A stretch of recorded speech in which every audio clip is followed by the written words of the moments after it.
معزز سامعین کرام، آپ سن رہے ہیں دیار اردو چینل پر داستان امیر حمزہ، سب ہیڈنگ عمرو لندور بن سعدان کے دربار میں۔ لندور نے پھر دوبارہ فرمایا، جو چاہے مانگ۔ کہا، آپ کی مرضی یہی ہے تو کم ترین کو 2 ساتھ کی خاطر خدمت ساکی گری کی ملے، پھر ملاحظہ فرمائیے کہ اس میں کس طرح خوش و محظوظ کرتا ہوں۔ فرمایا، کیا مذائقہ ہے؟ حکم کیا کہ ہماری خاص صراحی و پیالہ اس کے حوالے کرو، تو ساقی نے عمرو کے حوالے کیا۔ عمرو اس کا ساقی بزم ہوا اور بادہ نایاب بام مرزا میں بھر کر پلانے لگا۔ جب 2 جام پلا لیے اور اہل مسجد کا دماغ گرم ہوا اور عمرو کی طرح سب کا دل نرم ہوا، تو ہر ایک کو کمال درجہ کی تفریح حاصل ہوئی اور عمرو نے دیکھا کہ سب کے سب مزے میں ہیں، تو پیالہ بھر کر خسرو ہندوستان کے روبرو لایا۔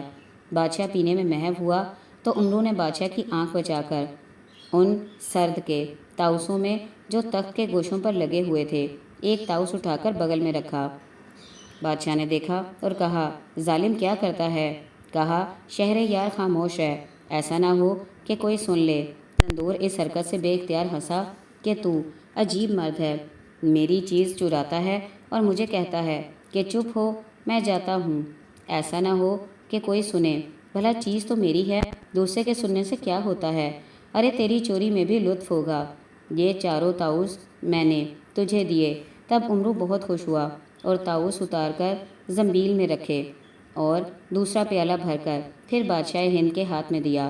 جب دیکھا کہ شراب کی کیفیت میں تمام مست ہوئے ہیں اور اس وقت زنبیل سے واروئے بے ہوشی کی ایک مسکال نکال کر شراب کے شیشے میں ملائی اور 2 جام خسرو کو پلائے، تو ایک ساتھ نہ ہوئی تھی کہ بے ہوشی کا اثر ہوا، تو اس نشے میں سب کو طغیانی کا ایک دریا معلوم ہونے لگا اور تمام عجائب و غرائب کا تماشا کرنے لگے، اور جو مجلس تھے تمام کھڑے ہو کر کہنے لگے کہ یارو، ہم غوطے کھاتے ہیں، کوئی سنبھالو۔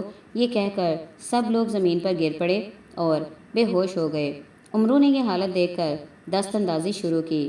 مسند اور غالیچے اور فرش فروش اور سامان جو کچھ تھا سب کی گٹھڑی باندھ کر اور سب کے کپڑے اتار کر ننگا کیا، فقط پاجامے بدن پر چھوڑے، اس واسطے کہ یہ لوگ مسلمان تھے نہیں۔ تو عمرو کا یہ کام تھا کہ آزاد بھی نہ چھوڑتا تھا، اگر کافر کے لشکر میں جاتا تو ان سب کا منہ کالا کرتا، بس مسلمان ہونے کے باعث ان کو بے حرمت نہ کیا، یہاں تک کہ اسباب نقد و جنس اس بارگاہ میں تھا تمام زنبیل میں رکھا اور لشکر کی طرف روانہ ہوا اور اپنے خیمے میں جا کر سو رہا۔ لیکن یہاں صاحب کنان نے دیکھا کہ عمرو کو گئے ہوئے عرصہ ہوا ہے۔ آرتیوں کو فرمایا کہ عمرو کی خبر لو کہ وہ کہاں ہے۔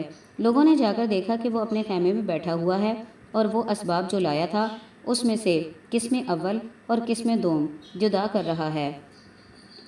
آدمیوں نے کہا کہ امیر نے آپ کو یاد فرمایا ہے۔ عمرو نے کہا کہ اسباب کو رکھ جاؤ۔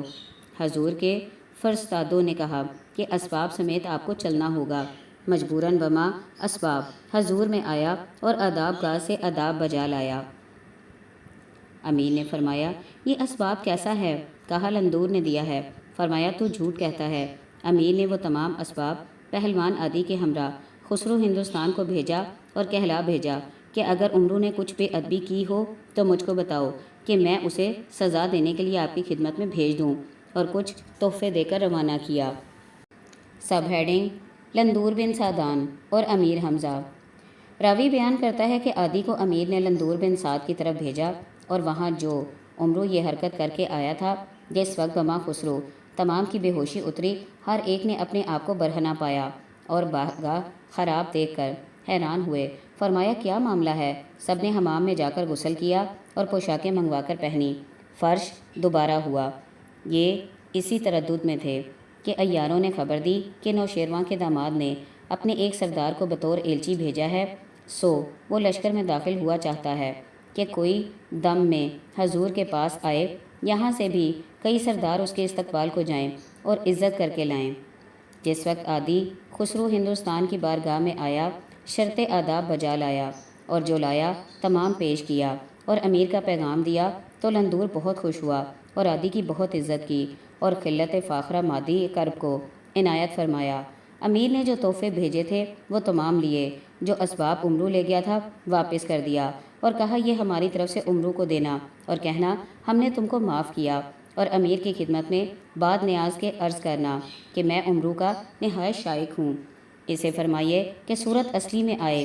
یہ کہہ کر رخصت کیا تو عادی نے آ کر تمام احوال امیر سے بیان کیا تو امیر نہایت شاد ہوئے اور امیر نے فرمایا اے عمرو، تجھے خسرو ہندوستان نے بلایا ہے اور اس کا اسباب جو تو لایا تھا اس نے تجھے بخشا، لیکن اصلی صورت پر جانا۔ عمرو خوش ہو کر لندور کے لشکر کی طرف چلا اور راہ میں دیکھا کہ سوداگروں کی ایک جماعت ایک جواہر نگار تاج لیے ہوئے جاتی ہے۔ عمرو بھی ان کے ہمراہ ہوا اور ایک بزرگ کی صورت بنا کر چلا اور اس کی بارگاہ کی ڈیوڑی پر پہنچا۔ خسرو نے اس جماعت کو حضور میں طلب کیا، تب یہ تمام اندر کھڑے ہوئے، ان سب نے مل کر یہ تاج بنایا تھا۔ یہ تاج خوان میں رکھ کر ایک تاج کی چوکی پر رکھا۔ دروگا جواہر خانہ آیا اور اسی نے سوداگر سے کہا کہ شاہ اسی وقت تاج سر پر رکھے گا اور اس کی قیمت بما قلت و انعام تم کو دے گا، مگر اس کی قیمت کا جلد انتظام کرو، اور تمام خاموش رہے۔ مگر عمرو نے کہا کہ میں راضی نہیں کہ خسرو بغیر رقم دیے تاج سر پر رکھے، ہاں پہلے قیمت دے تو پھر مختار رہے۔ یہ بات خسرو کے کان میں پہنچی اور پوچھا کیا ہے؟ کہا ایک یہ گفتگو کرتا ہے۔ فرمایا میں کسی کی چیز ایسے نہیں لیتا ہوں، پوچھو اس میں تیرا جواہر کون سا ہے، اس کی قیمت لے لو۔ اس تاج کو بما سوداگران لندور کے خیمہ پر لے گئے۔ لندور نے دیکھ کر کہا عجیب نادیدہ مرد ہے، بتلا اس میں تیری کون سی رقم ہے، پہلے اس کی قیمت ادا کروں۔ عمرو نے کہا مجھے دکھائی کم دیتا ہے، روشنی میں دیکھ کر بتاؤں گا۔ فرمایا کیا مذائقہ ہے؟ عمرو تاج لے کر باہر نکلا، باقی لوگ بھی ہمراہ تھے۔ عمرو نے کہا دیکھو آسمان پر گھٹا چھائی ہے، کچھ دکھائی نہیں دیتا۔ کہنے لگے او عزیز اتنا جھوٹ کیوں بولتا ہے، بتا ابر کہاں ہے؟ نیچے نگاہ کی تو وہ نہیں ہے اور تاج لیے ہوئے میدان میں بھاگا چلا جاتا ہے۔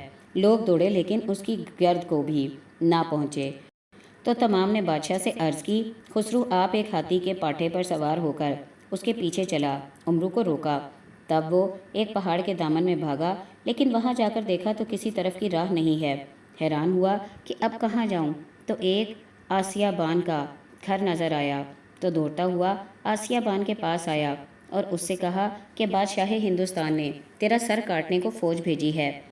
اس نے ایک خواب دیکھا جس کی تعبیر حکیموں نے بتائی ہے کہ آسیہ بان کے سر کے پوست سے طبلِ جنگ منڈوایا جائے اور حضور میں بجے تو بہتر ہے، یہ اسی طلب کے لیے آ رہے ہیں۔ وہ بیچارہ یہ بات سن کر ڈر گیا اور کہنے لگا کہ میں کیوں کر بچوں؟ عمرو نے کہا کہ بچنے کی صورت یہی ہے کہ اپنے کپڑے مجھے دے اور میں پہن کر چکی پیسوں، اور تو اس حوض میں جا کر چھپ جا، جب لوگ آئیں گے تو جواب دے دوں گا۔